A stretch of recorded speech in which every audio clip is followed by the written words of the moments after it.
Hey everyone, this is Victoria English, top coach with Project 90. Thanks for being here today as I take over yet another episode of James Swanwick's Alcohol-Free Lifestyle podcast. Today we are recording a group Project 90 Zoom call. You are going to hear some very interesting conversations, starting with beliefs that we knew to be true before we came to Project 90 and how those beliefs have shifted. We're also going to tackle a very important topic, the topic of moderation. If you have had an issue with alcohol, is moderation possible? Is it worth it? Is it enjoyable? We're going to talk about all those things so that you and our Project 90 members can make informed choices about alcohol. All right, let's get started. So, any more observations? We just did a breakout room and our members shared with one another some of their beliefs and how those have changed when it comes to alcohol. James, were you going to volunteer? Yeah, I was just going to say that a bit like Interpol said, he was out on Saturday night with some friends on Saturday, that I'd seen them decision to join the Project 90 and become alcohol-free, at least over the next 3 months. And I had apprehension because every time I've met up with them in the past, it'd always been a drinking occasion. So there was a lot of alcohol normally involved when we'd meet up. And I told them in advance that I wasn't going to be drinking. But even so, I still built up mentally that it was going to be really difficult. But when I actually sort of arrived and we got together, it was just as fun. They just accepted my decision. They obviously drank. They enjoyed themselves. They were a little bit inquisitive as to why I'd made the decision to do it. But yeah, the night was really good. And the bonus was that I woke up the next day and I just felt fantastic, whereas I know that they probably didn't. So that's what I was really going to share, really, that it's not as bad going out as it's more mental than it is. The mental side of it's worse than the actual reality of it. Yes. Yeah, I think that. Oh, sorry. James, you are in your 80s now, so you're nearing the end of Project 90. 71. But 71, I'm sorry. You grow up so fast. But your physical appearance has changed a lot. So I'm guessing people are noticing that. And when they hear that you're alcohol-free, I wonder if they make that connection that you look fantastic and you're not drinking. Yeah, I think so. I mean, my friends aren't ones for complimenting me on my looks, but yeah, I mean, I think I know within myself that my skin's looking better, my eyes are looking brighter, and I am looking better for not drinking alcohol. I have incorporated more exercise into my lifestyle as well since joining the group. So I think that's having a positive impact as well. So the whole sort of not drinking and exercising, I think I've lost some weight. I think my skin's looking better, and I am feeling more energetic as well. Mm-hmm. Indo, did you have some thoughts? I just think it's great what James was saying, and yeah, ditto. Like I had the same experience on Saturday. You think it's going to be more difficult than it actually is. Went in there a little nervous to the social setting and thinking like, how am I going to get through this? And then in reality, when you're there and you're sticking to water or whatever it may be, people are supportive and almost like impressed. Like, wow, you have the strength and willpower to do that, because I would love to do that too. I just, it's hard. And I noticed that through conversations. One friend was saying, oh yeah, I want to take it easy because, it'll knock me out tomorrow, this and that. And I was just like, cool. And I could tell like he was trying. And another friend had mentioned he's not drinking for 3 reasons. I didn't even mention to him I'm a part of a program, and I was just listening to him. And I said, how does it feel? He said, it feels great. And I said, that's awesome. I said, good for you that you're doing it. And I didn't say anything more, but it was just nice to hear that other people are making attention, feeling so good about it. And me personally, I knew why I'm doing it, and it was for myself, and I felt great too. So I think we all get surprised by the reaction of folks.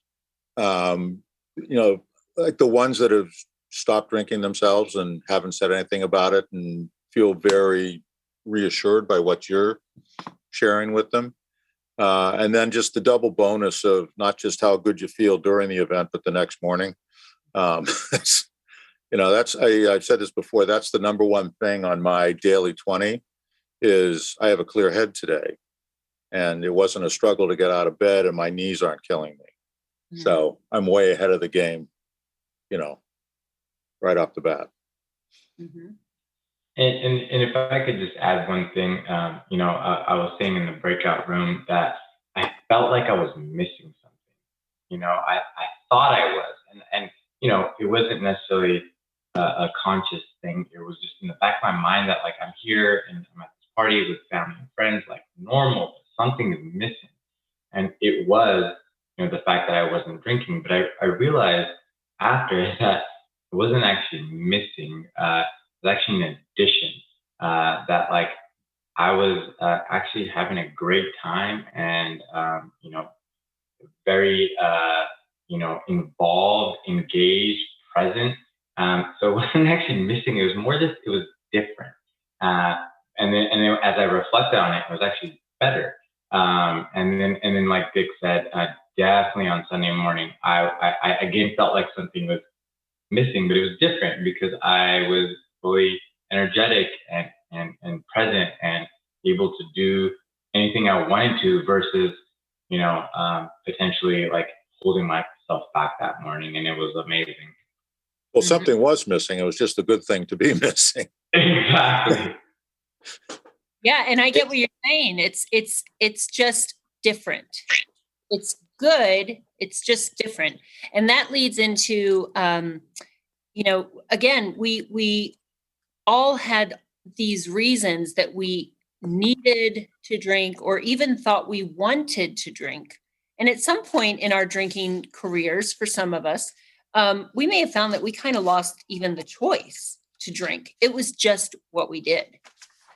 So whether it was, how to connect with others socially, how to access our real feelings, how to relax, like Dick was saying, at the end of a long day, having a glass of bourbon look successful and mature.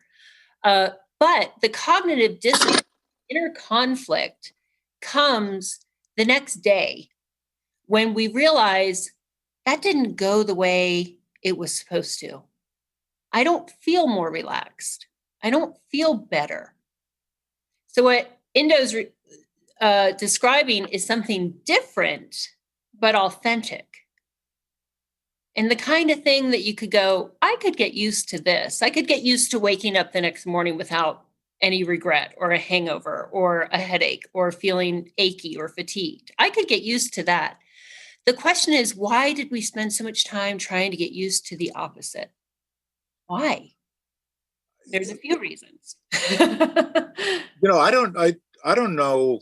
I think you reach a point where you don't even think about it. It's just, it's a habit. It's, if you're going to get together with some people, we'll get together at the bar. Mm-hmm. You don't stop and think about what other options might be. It's just, you're like an automaton. Right. It's just what we do. And that always, I always come back to alcohol on the level of substance, society, and self. When you start using a drug, which alcohol is a drug, there's generally four levels that we talk about. We talk about recreation, when you can have a drink or not have a drink. Then there's habit, when you're just kind of like you were saying, just a robot, I don't know, this is what I do after work. This is what I do when I walk into a party. Then there's dependence, because again, alcohol is one of the most highly addictive substances out there. There's dependence where you're saying, okay, I don't even really want to drink today, but I am. And that's a mix sometimes of society. You're in a situation that calls for it, or dependence. Your brain is saying, where's my stuff? And then there's the full-blown addiction. And those are the people that you see who often need medical supervision to stop ingesting it. So wherever you were on that spectrum, it's still a great conversation to have around, why am I even doing this if it doesn't really serve me? And Sarah and I have discussed how, I think everyone here has tried moderation, and we get puzzled when it doesn't go the way we'd hoped.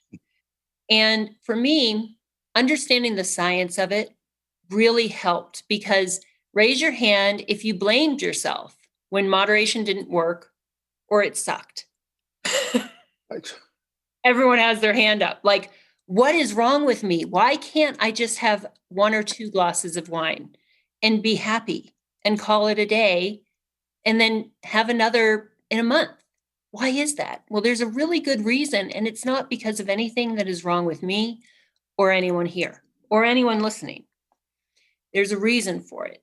So again, while I pull up a couple of slides to share, which I will post on the link for the podcast to our listeners, let me just preface this with some of what I'm about to share isn't the easiest thing to hear, but my hope is that it will be freeing, because it was for me. Again, my job as a coach is to simply impart information and help you make informed decisions going forward when it comes to alcohol. And so, again, you may experience that cognitive dissonance, that internal conflict, like, well, this isn't what I quite believed. Maybe I can get used to this. I don't know how I feel about this. So again, just take it with an open mind. And while I pull up these slides, who wants to share a story or two about moderation? I would love to, because I think I'm a good example of that. My name is Cody Mahler. I'm from Oakland, California. I live in Montclair Village. I am on day 57 of Project 90. And Project 90 has not only taken me to alcohol-free, but via osmosis and via proximity to that, and life and self-assessment and wellness overall assessment. I'm also 100% chemical-free, and so on and so forth. So I was one of those people that checks all those boxes, whether they needed doctor supervision to get off that. Thankfully, and I don't subscribe this to everybody or prescribe this to everybody, definitely seek out doctor supervision. But Project 90 was, for me, did it. Click, because I was willing to do the work and I'm ready. So for me, a story is, I just want to bring up what one of my belief system was, because you said to list 3 things off of what our belief systems were around what we needed alcohol for previously. And it's funny because all 3 of mine kind of tie into one total story. I wrote down number 1, energy and enthusiasm. So I thought I needed it. I was a barber, and then I was a sales manager at a credit card processing company called, I'm not going to say it, doesn't matter. I was a sales director at a credit card processing company and a barber for the last decade plus of majority of my use. And I thought I needed the energy and enthusiasm to have this effervescent, bubbly, right? Pun intended, bubbly personality that people would like me. And I felt a sense of belongingness more. But then use it at the end of the day as well. Like I'd use it on like lunch breaks and cute things like that. I thought it was cute going and grabbing a pint, right? Here and there. Then at the end of the day, use it to soften those edges, because we're hard workers, right? Especially in the Bay Area. If you live in a metropolitan area, it's nuts into 2021, guys. It was nuts in 2019, even more so. So then I use it at the end of the day to relax and let go and wind down. And like, you deserve this. The reward system's real in our psyche. And so, but then, like, just like... Can't hear you. Say that again? Couldn't hear you. Oh, yeah. Just like what Victoria said in the first call I ever heard, I think it was episode 92 on stopping cravings, which inspired me to take this whole leap of faith I've done again, 57 days, is that it doesn't talk about what happens to the guy in that commercial that pops that beer and has a 6-pack after mowing the lawn. It doesn't talk about how he stayed up all night. So I end up staying all night most nights. And the next day, I then use alcohol. So then the third tier is using alcohol for maintenance to get through, like a cheerleader with pints in my hands like pom-poms, right? To get through the day and say, you can get through the day, Cody. And that's where those 3 things really hit me. And it got in deep because I was using it to show up for society and manage my personality and be bubbly and be funner and be attractive in some ways, be alluring and have good stories and be funny and fun. Then I was using it to end my day. And then I was staying up too late. So I was stuck in this vicious cycle of maintenance because I'm in pain. And so it's interesting to me because none of those three things are true. When the second part of that question is which ones are true, I don't need it to be an awesome personality. I'm even more awesome now. Just like Indo said, I love what you said, Indo, that you were not taking something away. It was not from a mathematical standpoint, it was not a subtraction. It was an addition. You brought something to the table. And I love that. I don't need it to have fun. I don't need it to relax and let go. And I don't need it to love myself. So that's kind of my story. And I am sticking to this for good, right? Because I have found new substance and that's life. And I love it. And so that's all. Thanks for listening. That's awesome, Cody. Thank you. And that really leads perfectly into the dilemma of moderation, the puzzle of moderation. And as you can imagine, and I'm sure many of us can relate on some level to Cody's experience, because when you are in that habit, that's one thing. But here's the tricky thing that I didn't know until I knew. And after today, you will know, and our listeners will know. Regardless of the amount of alcohol you are drinking per day, whether it's 2 glasses or 10 glasses, you experience withdrawal. So the quote normal drinker that you may observe with some sort of envy is still experiencing withdrawal. They may not be aware of it. So the person who has 2 glasses of wine, and James and I address people like that, we say, okay, you only have 1 or 2 drinks. Is it really serving you? Because often people aren't aware of it because they're asleep. So is it affecting their quality of life? Maybe, because it's science that it does affect your quality of sleep. It may help you fall asleep, but it disrupts your deep sleep. So regardless, again, 2 glasses, 10 glasses, you're still suffering some withdrawal and some negative effects from that toxin. If you look at the screen that I just shared, we have moderation. On the left, you have the graph that shows a number of drinks, okay? On one side, you see depressant. On one side, you see stimulant. Unfortunately, alcohol, it is a depressant. It can also serve as a stimulant. So you hear me talk a lot in our coaching calls about homeostasis. What is homeostasis? It is our body's ability to regulate its systems, its organs, the things we do. When you get a fever, you know that you're sick. You know you're getting better when your fever goes away. Your body is returning to homeostasis. So it goes with drinking. So I'll share another screen. So that's you at homeostasis, happy, free, feeling good. When we drink, alcohol is a depressant. The column in green is your drinking. So let's say you have 8 drinks because our body seeks homeostasis.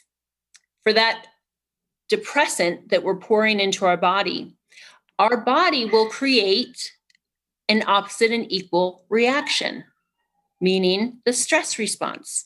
That's the dynorphin. That's the cortisol. That's the adrenaline.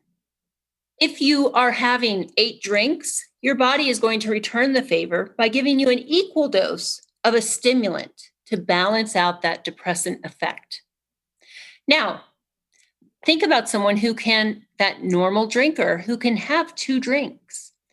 They're going to get that same effect. It's not going to be as pronounced. So that stimulant response will interfere with their quality of sleep. They may wake up feeling just a little bit groggy, a little foggy, but they can handle it. And maybe they had a good time last night.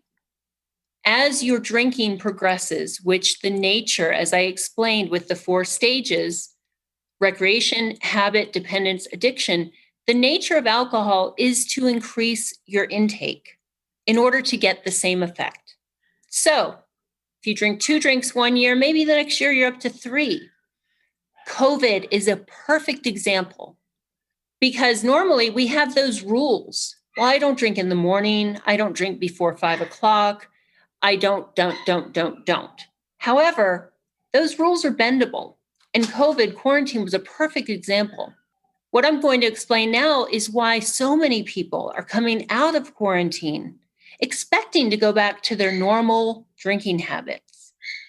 And they don't know why they can't. And they think there's something wrong with them. So we see this effect here. All right, so this person is now at 8 drinks. They're saying, okay, I'm feeling like crap. This is not working out. It's possibly causing, some real sleep disturbances. I'm hungover during the day. And the only way to fix it is with another drink. So that's why people can go, maybe they're drinking 2 or 3 times a week. And then a year or two later, they're drinking 4, 5, 6 times a week because they're in this perpetual cycle of having this stress response to this depressant. Now let's talk about moderation. This person has realized, I've been drinking too much. I'm going to moderate. I'm going to take a break. And once I know that I can, I'm going to go back and drink like a lady or like a gentleman. Okay, moderation. So here we go. We've taken a little break. We've decided we are going to drink like a lady, like a gentleman. I'm going to have 2 drinks. Here's the kicker.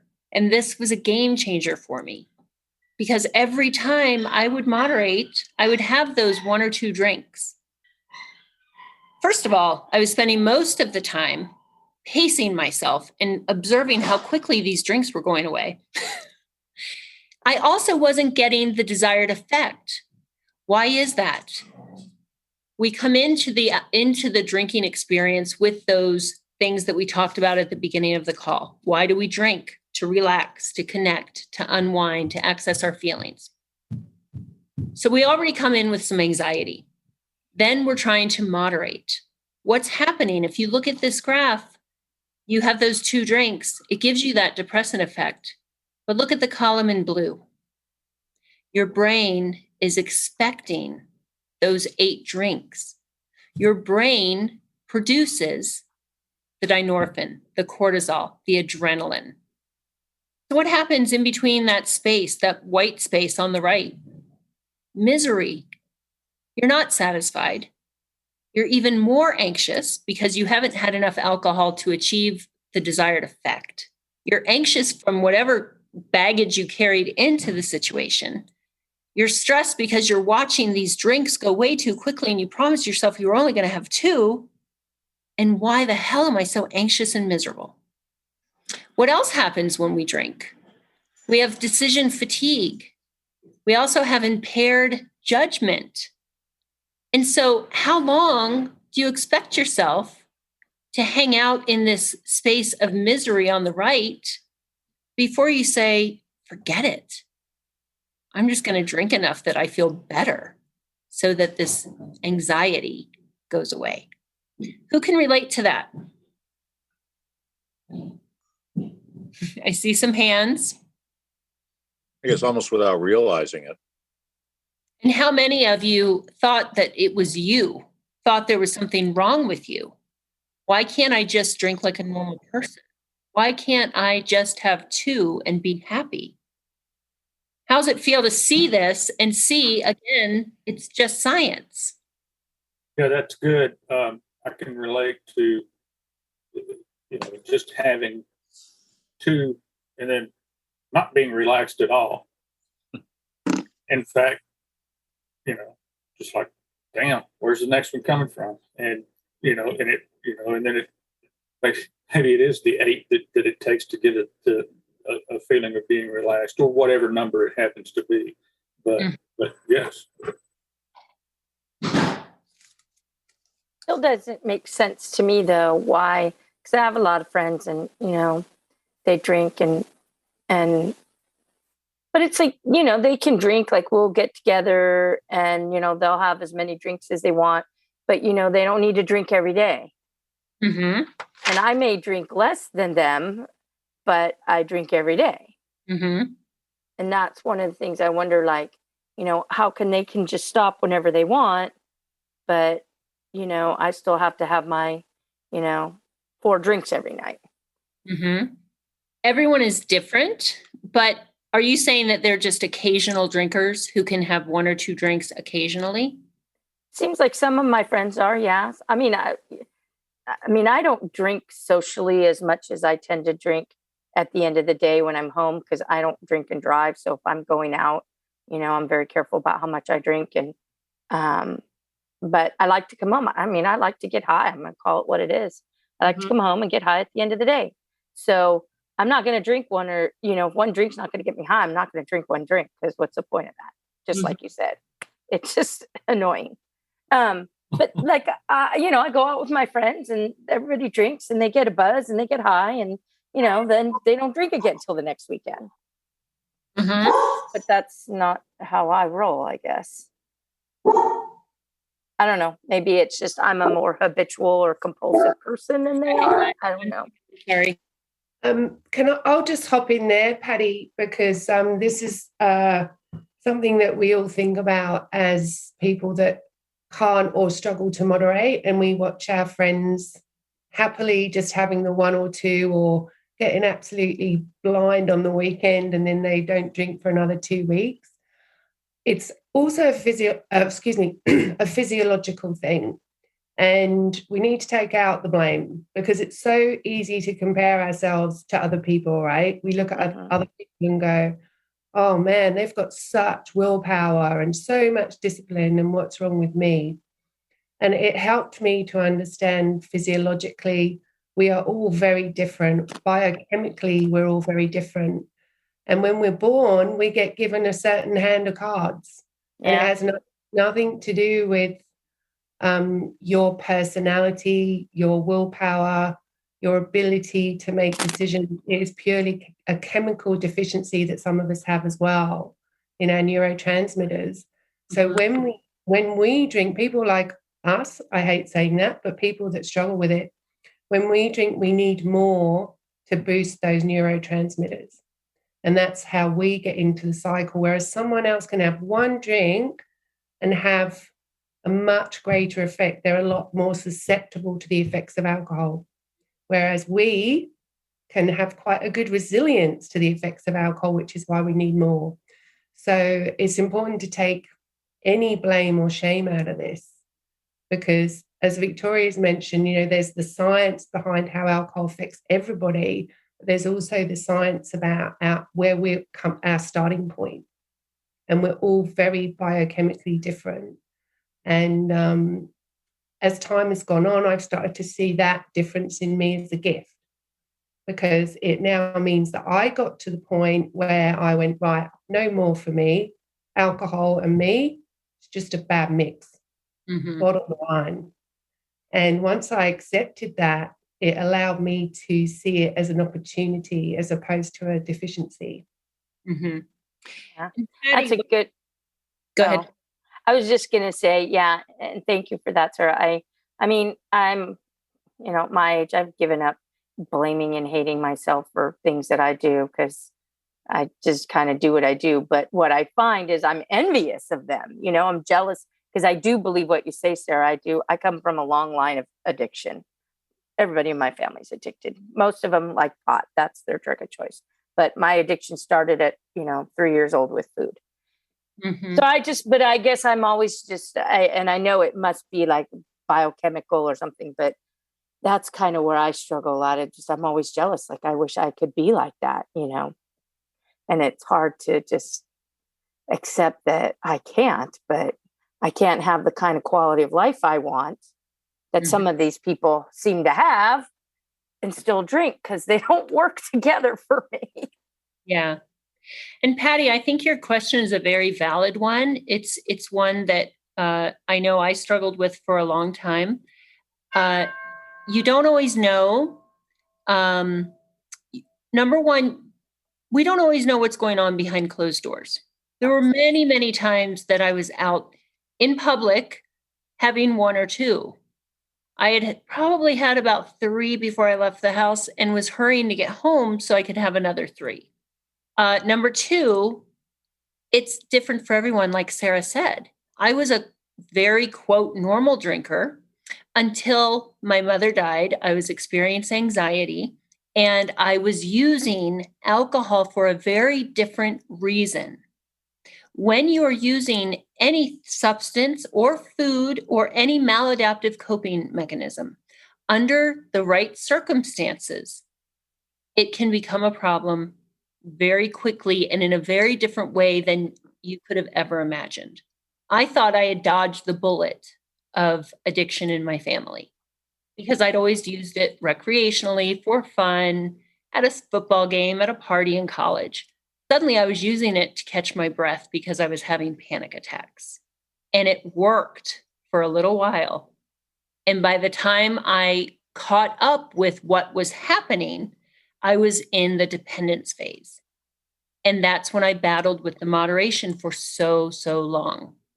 And so I hope what Sarah and I are explaining with the science side, that it can help you feel a sense of empowerment instead of deprivation. Just like some people can't eat strawberries. It's madness. If someone had a strawberry allergy, would they try every which way to have strawberries, or would they just have grapes? I know, you think it should be like that. Alcohol is not like strawberries. Alcohol is a highly addictive substance and the only drug that we have to defend not using. So I hope that helps, but I totally get where you're coming from. And for our listeners, this is Patty's very first call. So her question shows tremendous willingness and vulnerability, because it's not easy to say those things out loud.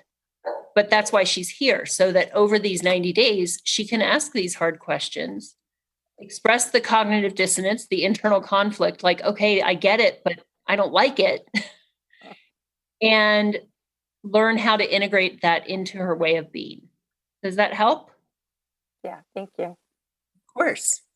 Victoria, this is Anna, day 36. I just wanted to jump in on that as well, because Patty, in that past, I've really struggled with that too, like being jealous of people who seemingly can handle it. And what's really helped me with that is, what you'll be learning a lot about in this program is, recognizing that alcohol really is a toxic in any amount. It's a toxic poison that we become used to putting into our bodies in this society and thinking that it's a good thing. And just from a wellness perspective, why put any poison into your body? And I think this program really have really helped me get to a point where now I look at other people that drink and I have no more desire, because I just feel like, why are they putting this poison into their body that's only going to hurt them? There's no upside.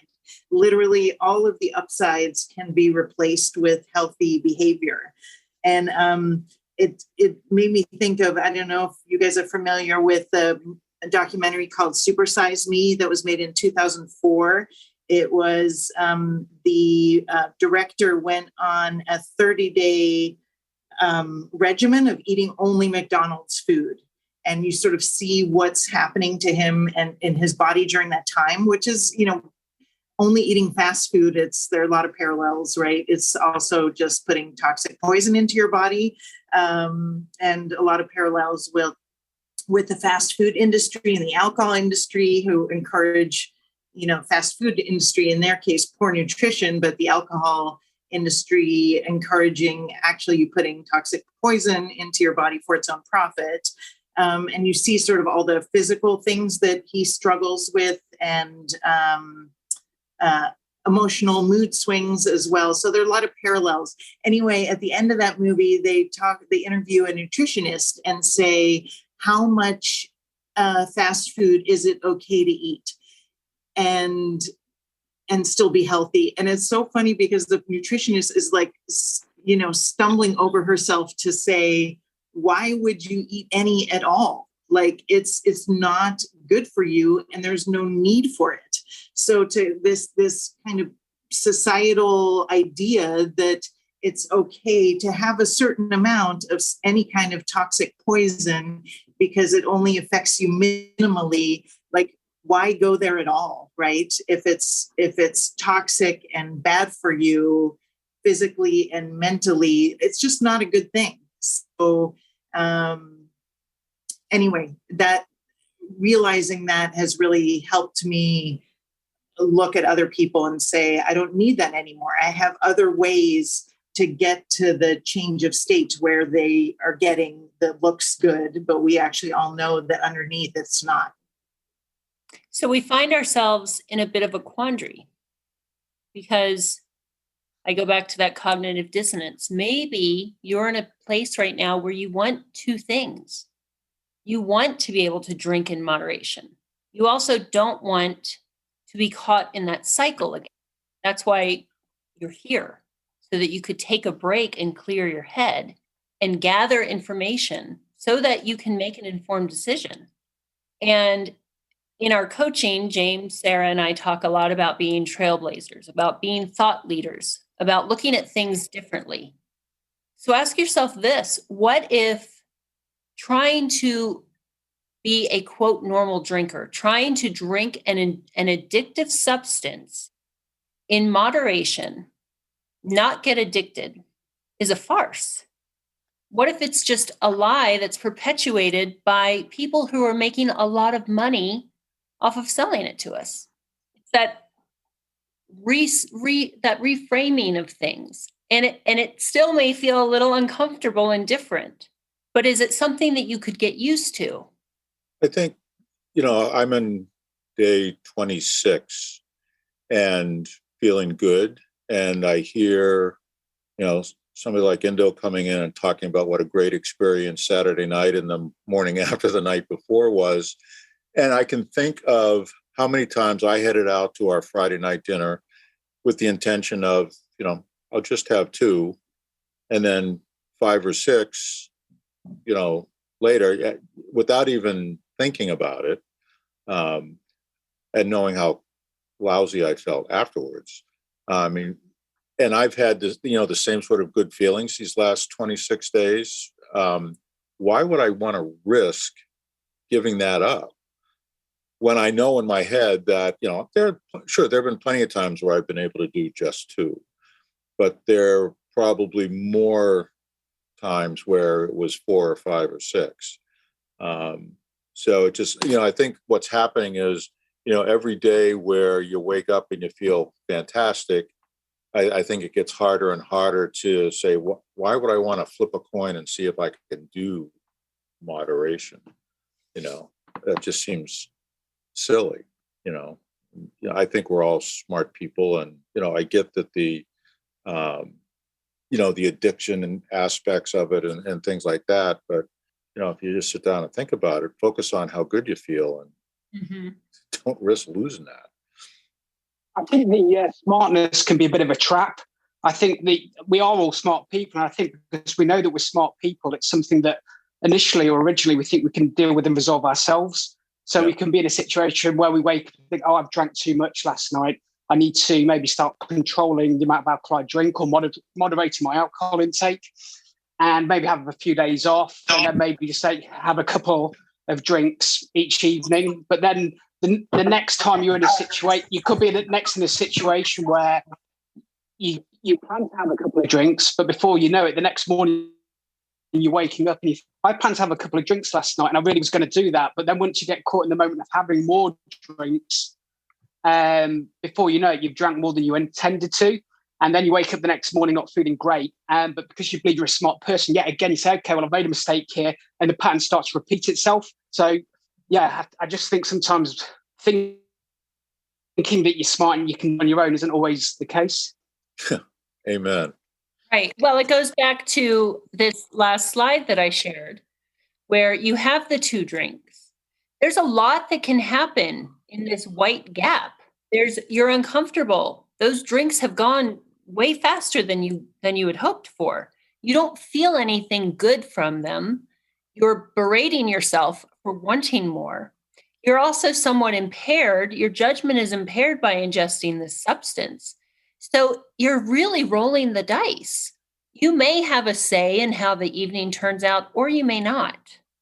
And it's back to that decision fatigue. Decision fatigue is real when you're constantly thinking about it. And then look at COVID, where all of a sudden those boundaries were very blurred. Well, I never drank until after I got home from work. Oh, I'm home from work all day. How many people were picking up and drinking on, happy hours, Zoom happy hours with their friends at 2 or 3 o'clock? They had never drank at 2 or 3 o'clock, and suddenly they were. Well, guess what? Their stimulant, their stress response is way up there, way sooner than they're used to. They're no longer sleeping through it. They're feeling like rubbish. And so you can see how easily they could slip into, well, I'll have another drink. Well, there's nothing really going on today anyway. I'll just drink a little bit earlier. Or there's a soccer game, there's a tournament, there's a baby shower brunch with mimosas. So I'll drink in the morning. Just so happens I'm still feeling kind of puny from yesterday's drinking. So knowing what you know, do you want to play that game anymore? I don't know. It's okay to be uncomfortable with it. I get it. I was really uncomfortable with it for a while. I love that. I love that. Can I say one more quick thing about the marketing and advertisements, if that's okay? Because I'm a top level barber. So I've cut in Marin County and then now San Francisco County. I cut at one of the highest, actually, according to Yelp, the highest regarded barbershop. So I cut a lot of these top level guys. And I used to cut in Marin in Larkspur by the ferry boat, all these CEOs and tech guys and high level dudes. And I got to tell you, after all that, they were wonderful.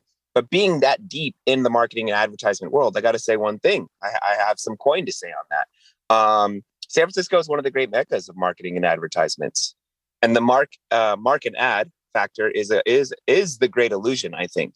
So I'm going to call him Mark and Adam. I've never said that before. Marketing and advertisement, right? Mark and Adam really do sell us our body and most of our minds back to us. I've met some of the strongest people I've ever met on Project 90. And I'm not just talking to you, Coach Victoria and Coach Sarah, but also James, of course, James Swanwick. But absolutely that, and equally so, the participants that I've been involved with. And I can only speak to the ones that were on during my 57 days, but they are the strongest, most gorgeous, most wonderful, brilliant people I've literally ever met in my life in these last 57 days. And if it's getting these most powerful, upright, strongest individuals, it's getting everybody, or at least most people, and a lot of the listeners out there. So if the messaging is penetrating and inoculating us, me, and everybody I just mentioned, then it's definitely running rampant. And we need to get to traceability. We need to get to accountability. And that's been my biggest realization. And it starts with marketing and advertisement. It starts with industries like alcohol, industries like we did it with tobacco, and that's great. And we've done it with marijuana in California and other states where it's severe traceability and ultimate accountability. But the beauty industry needs to do the same. The food industry, as Anna mentioned, needs to do the same. And alcohol really does. It's the big one. It's the big one, guys. And we're being sold our bodies and our happiness back again. And the advertisements are the one responsible. And I think that we need to be a voice in that, each one of us. And I just want to say, again, that's really all I have to say, honestly. Thank you. I love you. I think what Cody says in terms of the advertising, a lot of the TV adverts that you see, they're all showing drinking in moderation. All the adverts based on the glamour, the threat, and it's all just people having drinks in moderation. It's not the people that then will have 7, 8, 9, 10 drinks, and they don't show the people that are doing that. So all the image of drinking is always about moderation, and that's what it really shows. Obviously, they want to sell drinks. And they've done a great message, drink responsibly. That's what we hear in Australia. I don't know if you get that in the US. Absolutely. Yep. Same. Yep. Drink responsibly. Right. Yeah. So thanks for that. Yes. Here's a highly addictive substance. Drink it responsibly. And then, isn't this interesting? Just insert the word cocaine here. Here's some cocaine. Use it responsibly. Think about, and then, so alcohol, we're supposed to ingest this highly addictive substance. We're supposed to use it responsibly. And then if the natural progression occurs, again, depending on, because alcohol is what it is as a substance, where there's variables is society, what you're surrounded with, what you see, and self. Like I was self-medicating over anxiety. I didn't know what it was. All I knew is that wine helped. So if the natural progression occurs, it's your fault. What other drug are we told to use responsibly? We're not. You know why? Because cartels can't advertise at the Super Bowl. It's money. They don't show cocaine users looking glamorous and healthy. You can't go to your corner store. Well, I don't know if you can. I've never bought it, but I'm guessing, hopefully, you can't go to your corner store and get cocaine. But just think about the madness. And then where does that messaging come from? It's benefiting somebody. And it's not for you. It's not intended for you to benefit. It's intended for the marketers to benefit.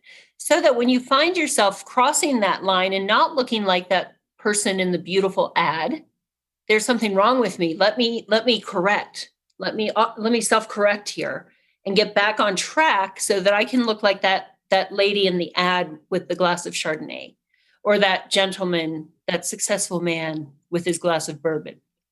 Victoria, let's talk about like even Instagram, Facebook.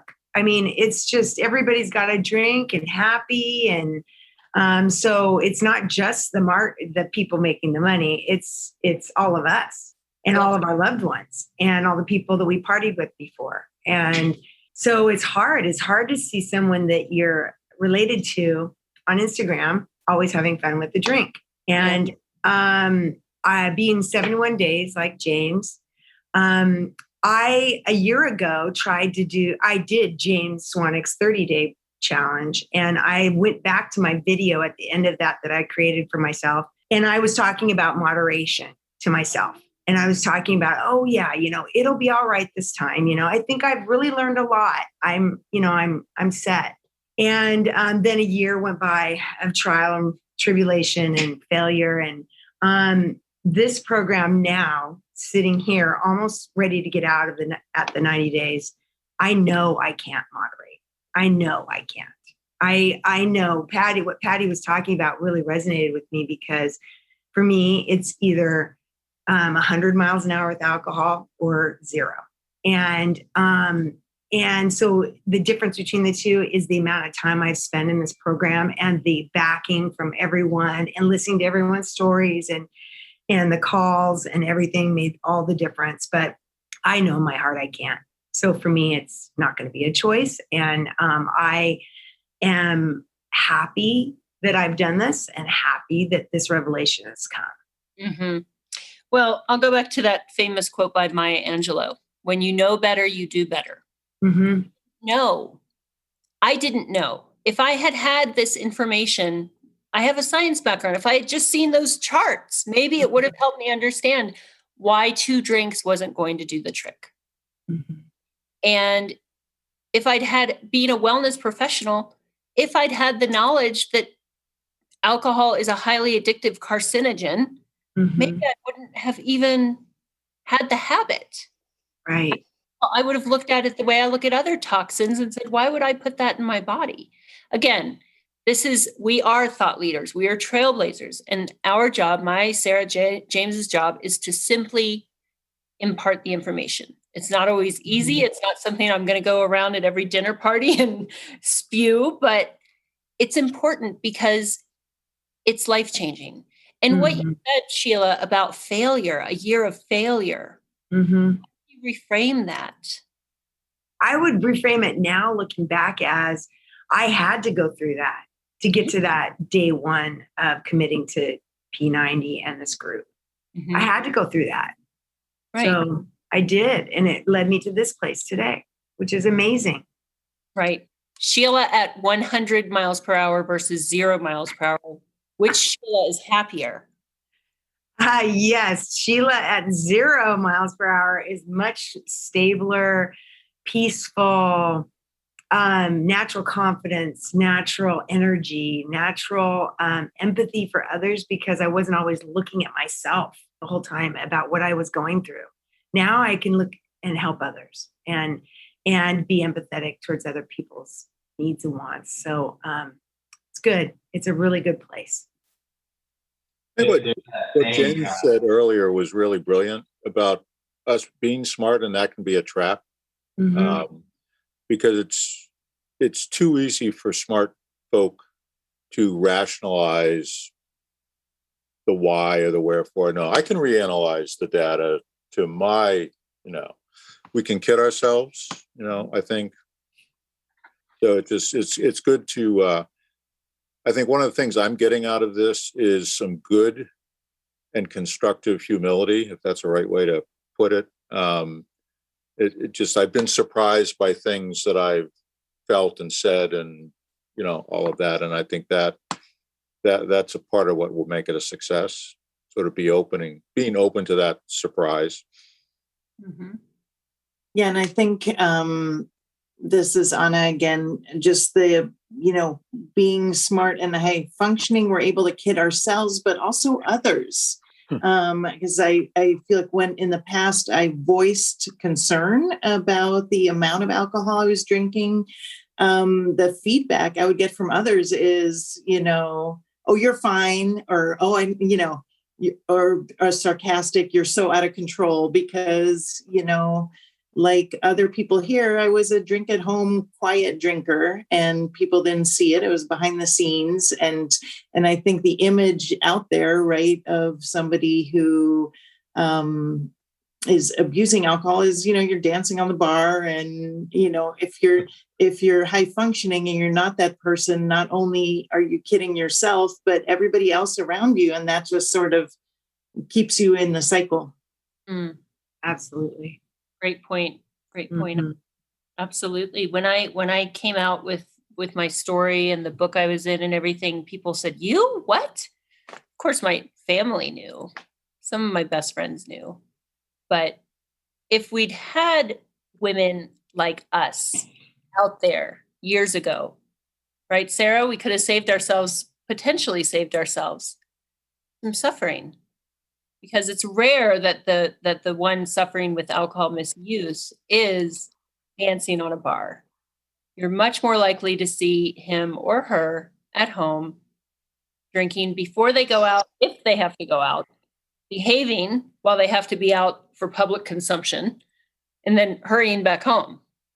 And that's just the progressive nature. Again, it has nothing to do with who we are as people, what our values truly are. This is a highly addictive substance that impairs our judgment and behavior. And I think that's part of the thing as well, is that the fact it is an addictive substance. And I think it's very easy to blame yourself and to think, oh, I'm a weak person. I'm aware of the situation that's happening. I'm aware that I'm not moderating what I want to moderate. And I'm waking up the next day thinking, oh, I meant to moderate last night and I didn't. And then be hard on yourself and think, well, what's wrong with me? Why can't I deal with this situation when I can deal with a lot of other situations? And then it's realizing, well, maybe it's actually the liquid itself that I'm putting into me that's causing the problem rather than me being the problem. Right. Back to what Dick said, right. This has nothing to do with our character. Nothing. No. I agree with that 100%. And I love what Dick said 100%. Not to interrupt you, Coach V, but Dick, what you said, super, super on point. It's a very constructive humility. And I love what you mentioned, Shayla, my queen. I love you so much so proud of you, girl. Love what you said about social media, because you're right. Marketing and advertisements isn't just the people selling us the message. It's also the people who are kind of sharing and spreading the truths about alcohol and the truths about lifestyle, anything, right? They sell us the message. They tee it up like a golf ball metaphor, right? They're the tee, but we are the ones coming to swing. And like really social media really is the one hitting that ball really far. From Facebook, and Instagram, and also into Snapchat and TikTok. I know for myself, I can't moderate. So I'm right there with you, Sheila. I'm one of those voices. I can't moderate. Guess what? I don't want to. I'm having such a great time. I love myself and my family. I have a 10 and a 6-year-old, and they're not going to grow up with a father who is dealing with this. They're going to grow up with somebody victorious. And I'll finally admit this after really not wanting to be the case for the last decade, especially this last COVID year, which is so hard for so many of us.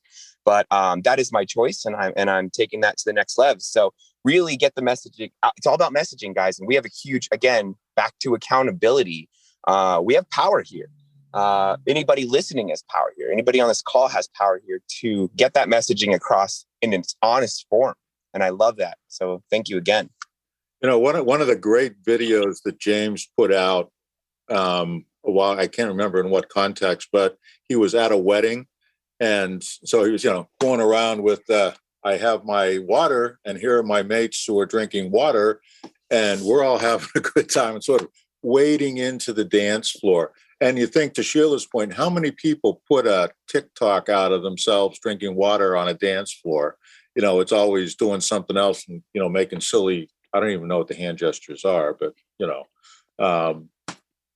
so Cody, you're spot on with, we have some power as well to sort of create a different narrative and a different example. Social media can be good and bad, and we can make it good. Yeah, there was a New York Times article out a couple of weeks ago, and it talked about how the alcohol industry has gotten us to do the marketing for them. Mm-hmm. And that is so true. And I mean, I was, I don't want to throw blame because I was one of those people too, right? Where it's like, here I am on vacation. Here's my Mai Tai, and I'm enjoying the tropical islands and the ocean in the background. And, now it's just so interesting questioning all that. And yeah, once you start to pay attention, how ubiquitous that is. So that's a question I have for the coaches is like, what can we do to counter that narrative? Well, let's go back to that wedding that James was posting about. Anyone could have gone into that wedding at any time during that entire evening and taken a video of James, and they would have seen the same person showing up. Mm. I love now that anyone could come into my home at any time. I mean, I'd hope they'd call or text first, but anyone could come up at any time and they're going to see Victoria. It didn't used to be that way. Think about that wedding and other guests. Think about the Snapchat, literally a snap, a Facebook, a cover of someone that is something that is carefully curated and presented for public consumption, and play it through. We have no idea how those evenings ended up. The people taking the selfies with their spouses or having a great time dancing. What do you think some of those stories would have looked like 3 or 4 hours later? Might not have been with their spouses, so you never know. Well, exactly. I was just going to say, I think we do have an idea how it played out. Right? Because when you ingest enough of this addictive substance, you lose a lot of the say in how your story turns out. And I think, everyone is different. I think, Anna, you and I have talked about this, whenever you become aware of something and you become passionate or even angry about it, you use your voice and you become just like many of us are in our other facets of life. We become leaders and we become trailblazers. And it doesn't have to be through a narrative. It can just be through our actions and the way that we show up and walk through the world. And the ripple effect, which you can never measure. Indo talking about being at an event and sharing that he's alcohol free. Who knows who that's going to inspire? James looking amazing, 71 days alcohol free. Who knows who's going to think about James and be like, man, what is he doing? Any other thoughts before we wind up? I'll just throw in the chat a series of questions for everyone to have a quick read. I know we've got to finish up, but I'm just going to throw that in there. It's designed to inspire you to moderate. Not actually, Victoria. We can't have these on the call on the podcast. Why don't you read it? Okay. So when you're thinking about moderating, here are some questions that you can ask yourself. How many drinks a week will you have? When you drink, how many drinks will you have? Will you just drink on the weekends or during the week? Will you drink alone, at home, or only when you're out socializing? Will you plan ahead at least 48 hours or just cash in your drink ticket when the mood hits? What is the consequence for drinking more than you intend? Will you drink back-to-back days or spread out your drinking over the course of a week? And those are just a few questions that you might want to consider. And even just reading them out makes my brain hurt. And that's the ultimate buzzkill right there. Forget that. There you go. I have to answer those questions. I don't want to deal with it. There you go. I'd also like to say one quick thing, which is that my background in poetry, I'm a poet by nature. I love poetry. I'm an artist by nature. Again, Cody Mahler, the barber.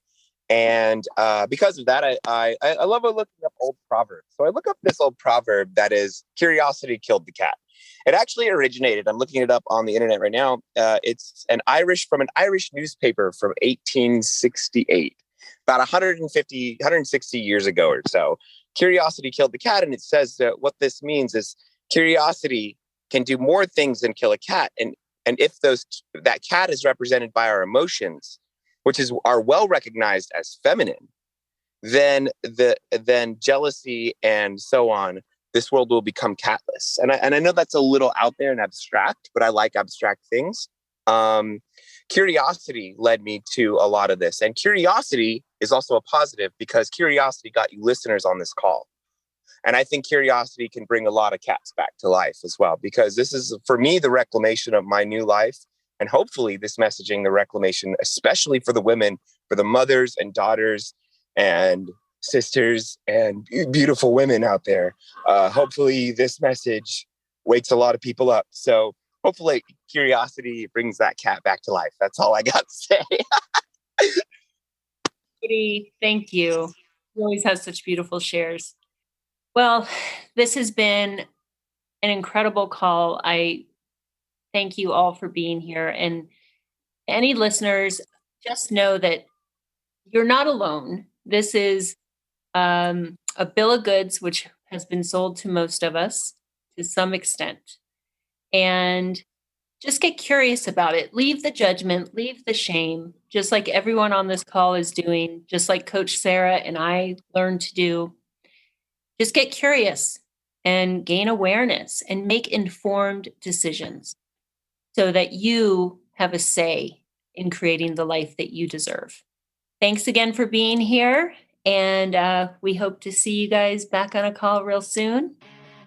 Thank you so much for listening to today's episode. I want to load you up with some free stuff. If you look in the show description, there's a link there to get my guide, which is the Alcohol Freedom Formula Guide. And in that guide, I will walk you through the process and system for successfully reducing or quitting alcohol. It's the same system and process that I give to my clients inside of Project 90. And if you would like to get your hands on that guide, you can click the link in the description part of this episode, or you can go to alcoholfreelifestyle.com/guide. Likewise, if you would like to be considered for Project 90 to join our community and get some accountability, some coaching, and have fun, achieve some goals over at least 90 days with our help and support, then you're invited to schedule a complimentary coaching call with one of my coaches. You can do that by clicking the link in the show description or going to alcoholfreelifestyle.com/schedule. Now, Project 90 is for over 30s only,